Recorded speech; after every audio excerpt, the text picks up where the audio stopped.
Well, to the US now, and just days ago, Mitt Romney looked like he was on track to be the Republican presidential nominee. But his political fortunes have changed with a decisive win by the controversial former House Speaker Newt Gingrich in the South Carolina primary at the weekend. The contest will now drag on for a lot longer than Mitt Romney and political pundits had expected. But not everyone thinks that's such a bad thing. Bill Kristol was Chief of Staff to former Republican Vice President Dan Quayle and is also the founder and editor of the Weekly Standard. I spoke to him earlier today in Washington, DC. Bill Kristol, how significant is this result, since recent history over the past 30 years shows no Republican has gone on to get the nomination without first having won the primary in South Carolina?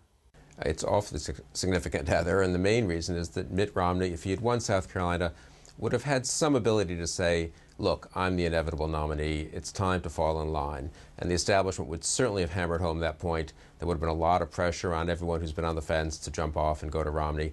And now that's ridiculous, of course. Romney, instead of winning, 4 days ago it looked like Romney might win 3 of the first 3 primaries, and now he's won 1 of the first 3. It's a genuinely wide open race. That's a very exciting and unusual moment here in American politics.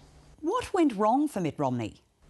I think that was always overhyped in a sense. I mean, it's not as if he has such a wildly successful electoral career. A lot of the establishment thought he was the right guy to nominate, and once a lot of other people didn't run, there was a lot of default backing of Romney. But the establishment forgot to tell the American people, and the American people decided they'd like to, or at least Republicans, decided they'd like to take a look at the candidates and make up their own mind. Romney's run a very cautious, establishmentarian campaign. He was surprised when people said, can we take a look at your tax returns? He was surprised when there were criticisms of his record at Bain Capital, the very successful venture capital and private equity fund he headed. And he seemed to think he could just answer those by saying, capitalism, capitalism, free markets, you know, how dare you question it? And I'm a conservative, and I'm pro-free markets and pro-democratic capitalism. Even I think that's not a satisfactory answer in our day and age. So he really had a terrible couple of weeks. Should Romney and his supporters be worried, or is it still very much early days?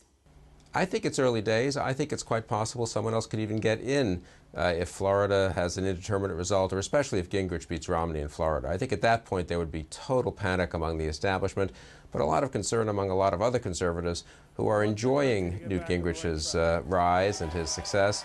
I am a little bit, I've got to say, but also a little wary of him as either a president or as a possibly successful candidate against Obama. Gingrich's numbers overall, his favorable ratings among the public remain challenging for a candidate. So there'll be a sense of, well, gee, if these guys who first chose to run didn't work out, you know, we're 10 months away from our election. It's a kind of crazy system here in America. And why should we have to choose among the 3 or 4 who are currently in the race? There's plenty of time for others to get in, to run in some late primaries. Who might be a late starter at this point?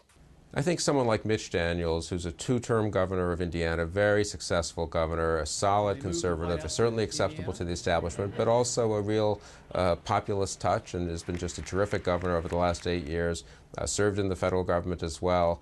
You know, someone like that, Jeb Bush, if his last name weren't Bush, it'd be better, but the very successful 2-term governor of Florida. There are Republicans who can appeal to both more established business types and to the more populist sentiments in the Republican Party. Well, as you've indicated, Newt Gingrich is a controversial character with a colourful past, not embraced by the Republican establishment.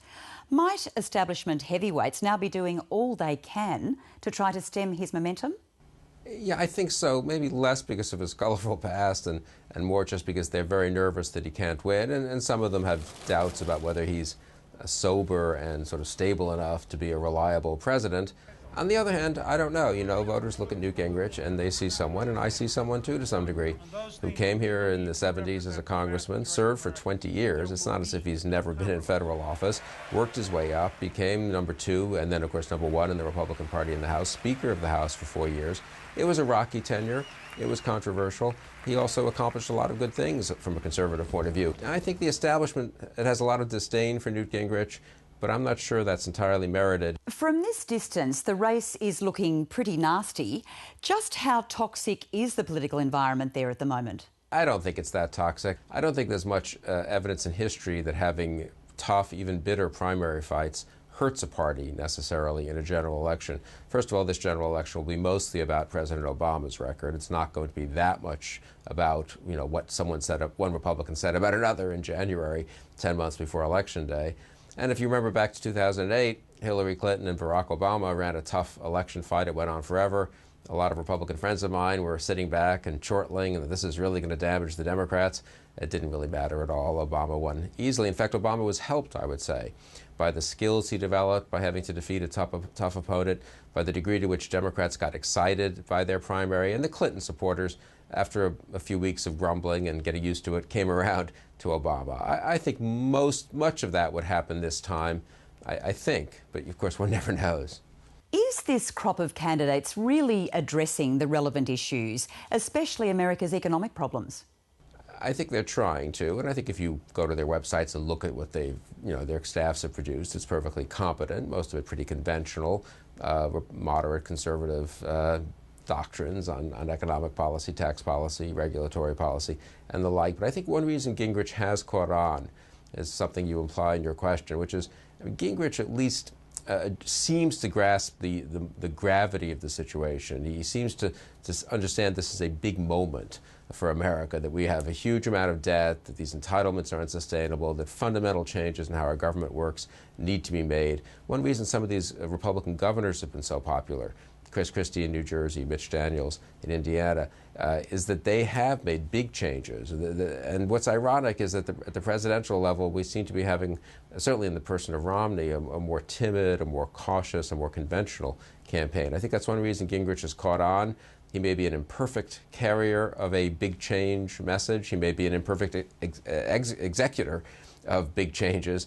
But voters do have the sense that big change is necessary. And Gingrich has conveyed that sense and sort of fit into that mood, I think, better than the others running. Who do you think President Obama and his team would find the biggest threat at election time? I think their view so far has been that Gingrich would be the easiest to defeat, Santorum as well. He's awfully conservative. And Romney would be the biggest threat because he's the most moderate and allegedly could win over the swing voters. I think they're rethinking that now. And that's based on a somewhat, I'd say, sort of simplistic analysis of who the swing voters are. When you live here in Washington or New York, the swing voters you think of are sort of upper middle class, socially moderate, economically pretty conservative types. And they are the types who might go from Obama to Romney. They might have voted for Obama, time for a change in 2008. They might say Obama maybe wasn't quite up to it, time for a sober guy with business experience in 2012. But there's another kind of swing voter, and Obama won some of them in 2008, working class, lower middle class, often church-going, people who've had a rough time in this economy. They were unhappy, of course, after 8 years of Bush, and they went for Obama in 2008. Romney seems to have a very hard time connecting with those people here in 2012. And I for one, am not sure. I think someone like Gingrich or Santorum does connect with them clearly much better. I mean, that's why Gingrich won South Carolina by such a huge margin. If I were in the Obama camp, I might be contrarian and think that I would actually have a better chance running a slightly populist campaign against Romney. Interesting times. Bill Kristol, thanks very much for joining us. My pleasure.